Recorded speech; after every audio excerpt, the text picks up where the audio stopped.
to be like this kind of grapevine.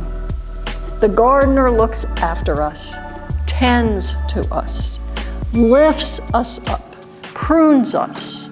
Many times God will redirect us, especially if we are starting to grow a bit rangy and headed in the wrong direction. God tends to us as a good gardener would, removing dirt and debris and cobwebs among the branches, adding nutrients to the soil, making sure there's water for the plants. We are to be branches that bear fruit. We are to be bursting with ripe, juicy, luscious fruit. As the Father has loved me, I have loved you. That's a powerful love. As great as the love of a parent for a child, that is how great Jesus' love is for the disciples and for us. When our faith is deeply rooted, we are attached, and it's hard to detach us. It takes a lot when you are firmly planted in your faith to detach you from Jesus.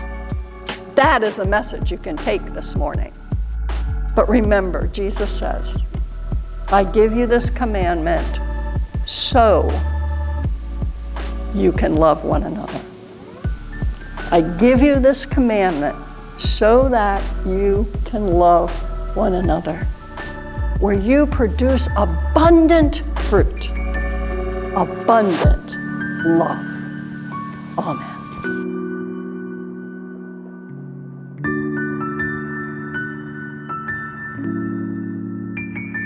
Our reading from John 15 is part of what we call the great discourse, or the final discourse in that gospel. Jesus is with his disciples and he's reassuring them, comforting them, affirming them for who they are, who he is, and the relationship that they have with God. Jesus begins to talk about the vine, not just a vine, but the true vine. The vine is a new metaphor that Jesus is using to look at relationship, something he does frequently in John's gospel. Jesus uses something that would have been very familiar to them, something that they could readily envision, to explain how we fit into this relationship. The vine was already a powerful symbol in the Jewish tradition. It was a symbol of Israel itself. About 160 years before Jesus and his disciples lived, the image of the vine was used on coins. The Psalms and Isaiah and other Hebrew scriptures use the vine to describe Israel. And most often, it was a description of the vine, being Israel, producing bad fruit, about Israel lacking the good fruit of righteousness and justice, about the failure of tending and guarding the vine. And so this image of the vine would not only be familiar because grapevines were plentiful, but because the image was well known in both scripture and tradition. Now, of course, we're all familiar with grapes. I don't know how many of us have ever bought grapes that are on a vine, but we're familiar with grapes, and some of us may have gone to wine country and seen the grapes on the vine, on the trellises in wine country, to see those. We know what they are. In fact, we eat a lot of grapes here in the United States. Our per capita consumption of grapes is about 8.5 pounds a year. That's a lot of grapes, and that does not count the wine production. That is table grapes from the grocery store or the market. The most popular grape is this one, the Thompson seedless grape. You're all familiar with that. It's also called the Sultana grape. We'll put that there. So most of the grapes that we buy in the store are just like this. Whoops, they all come off right? I should be eating these as they come off the thing. They have a stem, and you've got a cluster of grapes. And as I said, if we grew them ourselves, we'd see them on the vine. And that would be a healthy grape like this. These are pretty healthy grapes. That grape would be rooted firmly in the ground. That's what produces a good grape, is something that's rooted firmly in the ground. And if you need an example of grapes that are firmly rooted in the ground, you can go on our church property and see all of these grapevines that are very firmly rooted in our ground. And if ever you would like to come and unroot them, we would be happy to have your help. Now, if you cut off the vine, as you can see, these vines are starting to look a little peaked this morning, and that's because I cut them about an hour ago. And when you cut that vine off from the roots, it begins to wilt, it will eventually wither, and it will never bear more fruit. Now, grapes like this, these table grapes, when they're planted, they're tended. They're attached to lines, they're pruned so that the branches come off the main strong vine.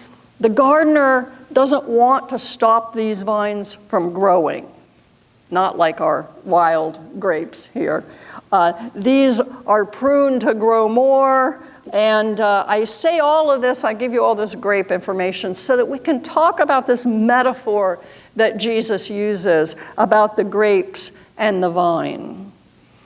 Jesus says, "My parent is the vine grower. I am the vine. You are the branches." So think about our vines and our branches as we talk about this. He's describing first his relationship with the Creator, and then our relationship with God. As the vine grower, or the tender, or the farmer, or the gardener, depending on what translation you're reading, God nurtures the vine and its branches, pruning it where it needs pruned, preventing it from running wild or getting too entangled. Without that tending, the branches cannot bear as much fruit as they are able to, or they're expected to. So this mutual relationship between vine grower and vine is important in this metaphor. The vine needs the grower in order to survive or to thrive. The grower needs the vine in order to produce a bounty of fruit. In this understanding, we can see our intimacy of our relationship with Jesus and our Creator. As the branches, we rely on the vine and on the vine grower. But you say, well, all that sounds lovely, Pastor Jill. But what about those words that we heard Mary say? Every branch in me that does not bear fruit, God takes away. And every branch that bears fruit, God prunes, that they may bear more fruit. So what is this? Does God throw us away like useless branches cut off from the vine? I know that for some, God and church have felt like that. But let's look at this for a moment. Remember, Jesus said, "I come to bring you life." But in John's gospel, he has also been showing us what an abundant life looks like. Ministering to people, teaching people, welcoming those who aren't welcome elsewhere, feeding people, healing people, providing for people, loving people. Yeah.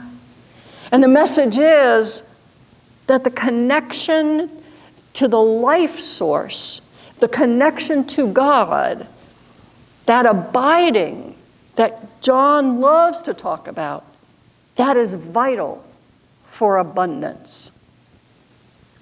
Now let's look at the Greek. You know I love to look at the Greek. The word John uses for take away when he says that those that don't bear fruit, God takes away. That Greek word is airo. It has multiple meanings, including to lift up. And I think this lifting up describes what a gardener does with the grapevine. Remember, grapevines grow on arbors or on lines. So when a branch is getting all intertwined or it's laying on the ground or trying to run somewhere where it shouldn't, the gardener will take this branch and lift it up, stretch it across the arbor or the line so it'll grow in the right direction. Then he prunes and cleans the branches, getting rid of things that would threaten the branch's growth, cutting away things that are not helpful for growing. But I want to caution us, because sometimes we want to play God. We want to be the gardener. Sometimes humans decide that it's their job to do the pruning, to cut people off from their life source, to prevent them from bearing fruit.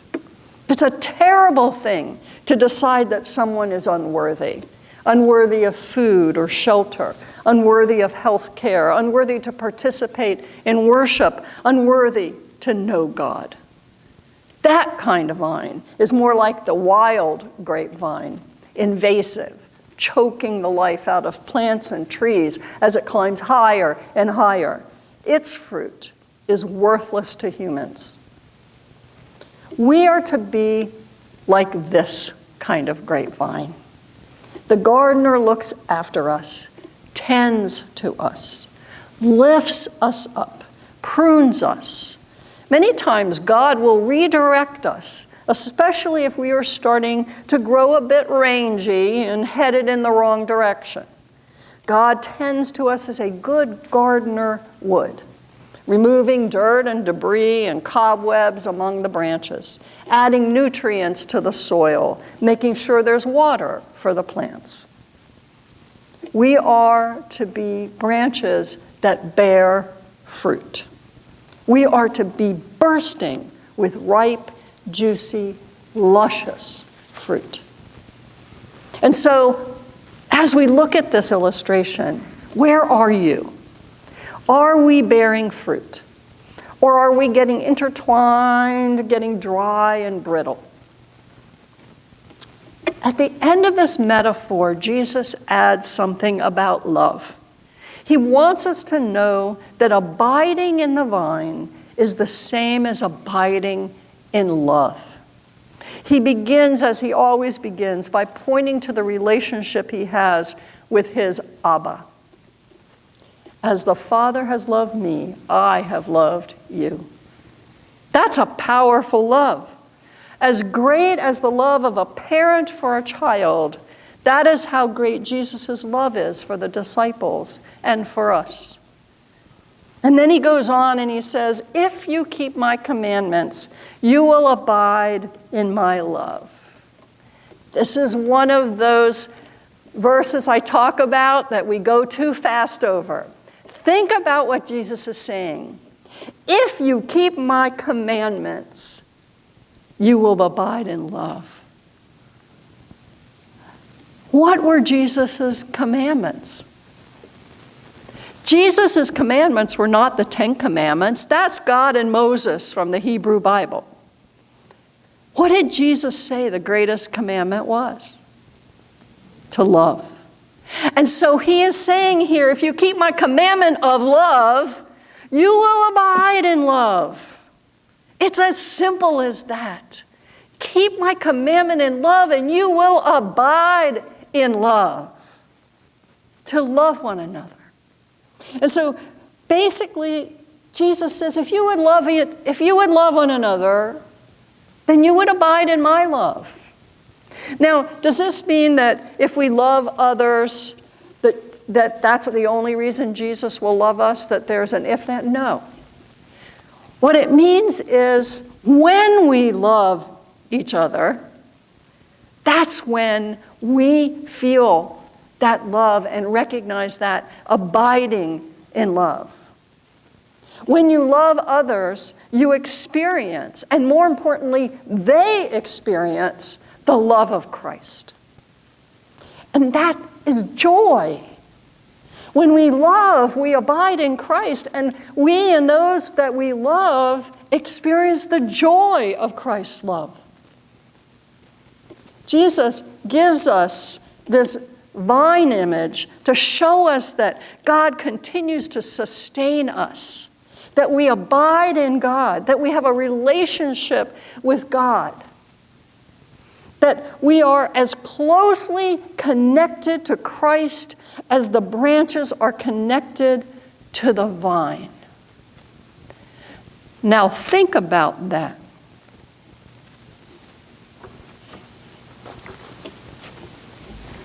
Okay, I'm destroying this thing. Think about that. Let me tell you, we are as closely attached. This is not easy to detach. I had to use sharp pruners. It's not easy to detach. And so Jesus is saying that you are attached to me like these strong branches are attached, especially if they're deeply rooted in the ground. So when our faith is deeply rooted, we are attached. And it's hard to detach us. It takes a lot when you are firmly planted in your faith to detach you from Jesus. That is a message you can take this morning. Jesus talks about this love and abiding. He calls the disciples for the first time in this gospel. And we're almost to the end of that gospel in this passage. We're at the goodbye discourse. It's the first time he calls them friends. The first time. He reminds them that he chose them. Do you know what that tells them? They are worthy. I chose you. You are worthy. How many people just need to hear that? You are worthy. You are friend. Think of the joy that we would create around us if just those two things were communicated. You are worthy. You are my friend. How many people could you tell that to this week, that it would make a difference in their lives? That final command to love one another, it's short and it's to the point. Jesus did not say, love one another, except, let me give you a bullet point chart of all the ways you don't have to love anybody. He did not do that. It was love one another. And then that sentence ends. There's no buts. Love one another. Is it difficult? Oh yeah, it's difficult. It's hard to love some people. But sometimes, circumstances can make it difficult to reach out and love. Sometimes it's our prejudices, sometimes it's our discomfort, sometimes it's the lenses we look through, it's our prior experience with someone, maybe it's just we don't know any better. All of those things can stand in the way of our capacity to love. But remember, Jesus says, I give you this commandment so you can love one another. I give you this commandment so that you can love one another. And here's where the vine grower comes back in. God tends to us, redirects us when we need to be lifted up from where we are and redirected so that we can bear more fruit, which is to give more love. And so I urge each of us that each of us reconsider our capacity to love, to be pliable, a pliable branch so that God works with you and moves you to a place where you produce abundant fruit. abundant love.